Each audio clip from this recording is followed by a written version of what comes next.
Let's begin by introducing the supplied parts and hardware. We have right side, left side crash bars. We have right side, left side upper crash bars, and right side, left side lower crash bars. We also have a cross brace to connect the upper crash bars. The supplied hardware, 2 tube clamps, 2 spacers, 15 millimeter, 5 millimeter tall, and then 2 M8 by 40 millimeter long hex head bolts,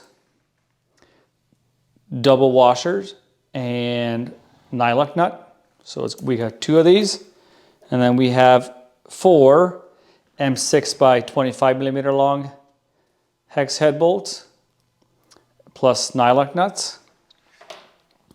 Then we have 2 8 millimeter nylock nuts and 2 10 millimeter diameter washers and a long through bolt. The tools I'm going to be using during the installation: 2 different size ratchets and 2 extensions, 1 for each. And then sockets, 2 14 millimeters, 1 8, 1 10, and 1 12 millimeter sockets. And wrenches, we have 10, 12, and 13 millimeters. Next step is remove this bolt, only 1 per side at a time. And then the tricky one is going to be to remove this through bolt down here. And because it's a through bolt, you're going to have to remove the nut on the right side. Make sure to put this nut aside because we're going to reuse it. One tip, remove these 2 bolts, 1 up here and 1 down here. And then you're going to be able to shift this up a little bit. So you're going to be able to pull that through bolt out a little bit easier. Okay, 14 mil socket.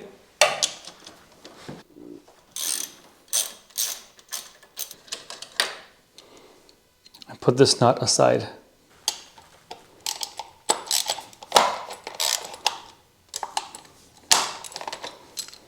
Now the through bolt is free to go, except there's a lot of tension on it. Now it can vary from bike to bike. This is our experience. Sometimes you will be able to just push it through with your finger and then pull it out on the other side.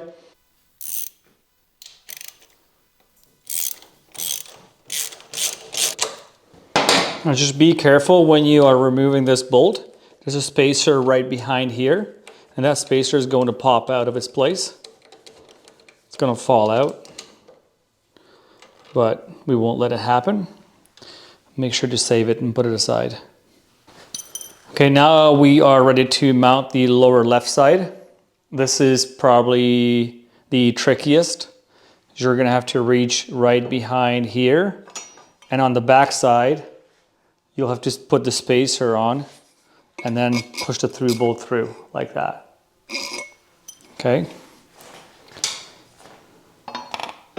So you push this through. On the back side, the spacer, through bolt, line up the mounting holes, and then push that bolt through.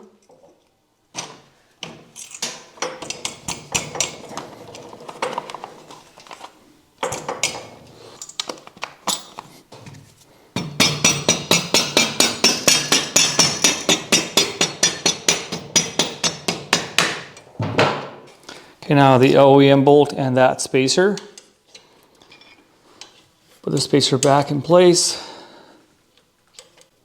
And then the bolt.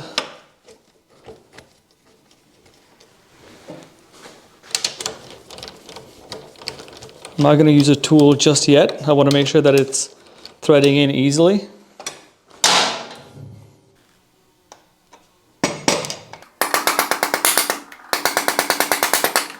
Like so.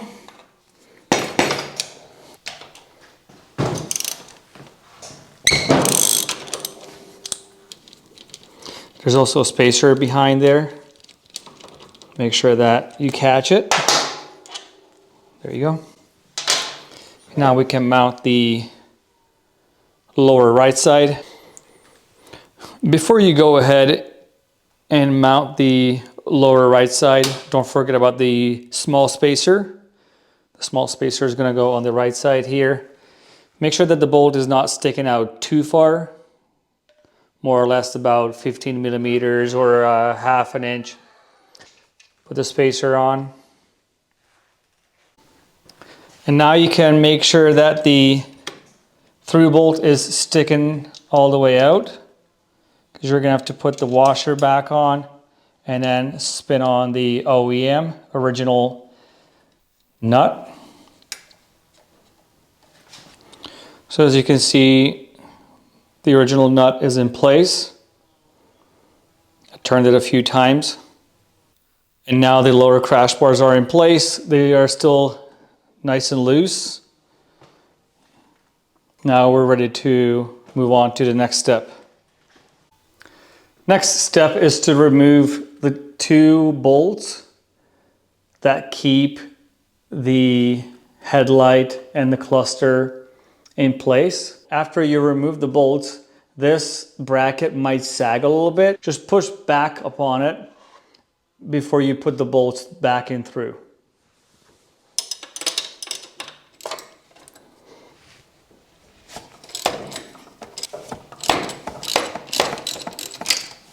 So this one doesn't want to come out. I'm going to lift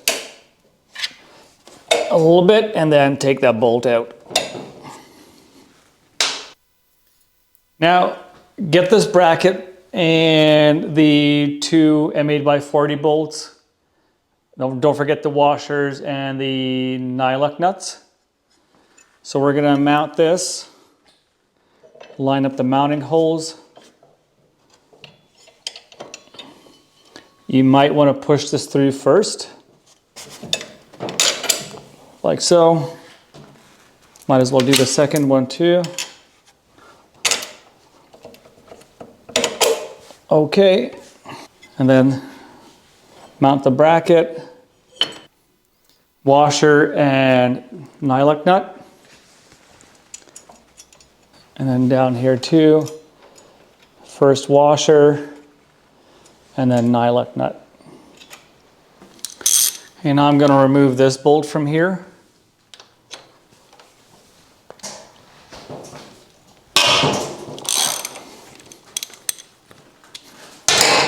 There's also a spacer behind, so that's likely going to fall out too.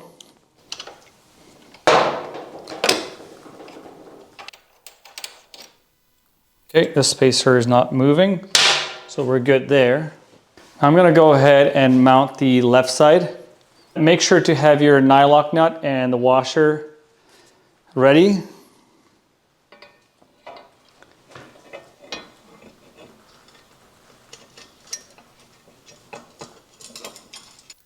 Next step, I'm going to put the long OEM bolt back in place there. Just a couple of turns. I can't pull it out, so the thread's engaged, so we're good to move on. Now we're going to go ahead and install the tube clamp. But you have to make sure that everything is left nice and loose. So everything is rattling so nicely.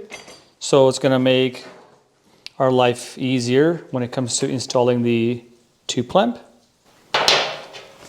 Get your 6x25 bolts ready and the nylock nuts.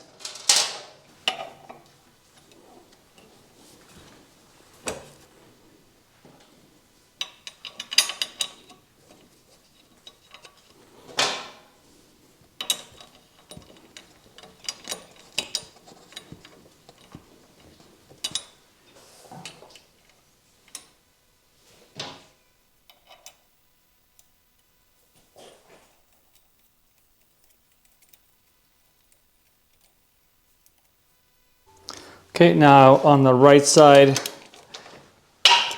repeat the same steps.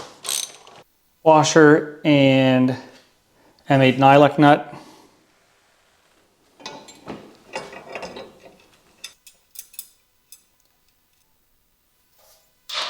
Put the OEM spacer and the OEM bolt back in place.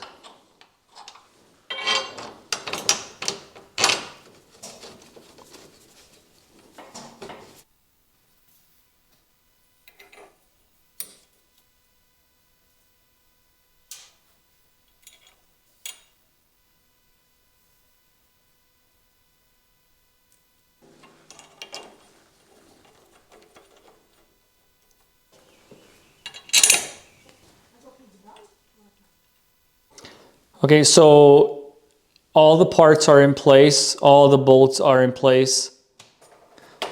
Everything is still loose. I can still move the crash bars a little bit.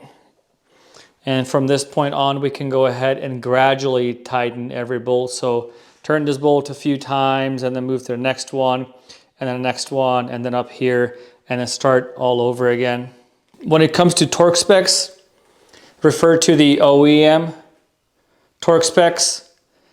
For these small 6mm diameter bolts, you can apply 10 Newton meters. For the 8mm up here, you can apply 23 Newton meters.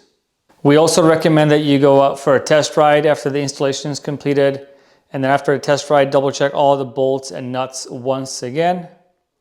Should you have any questions, feel free to reach out to us via email info@outbackmotortech.com, or you can call toll-free 877-931-3636. Thank you for watching.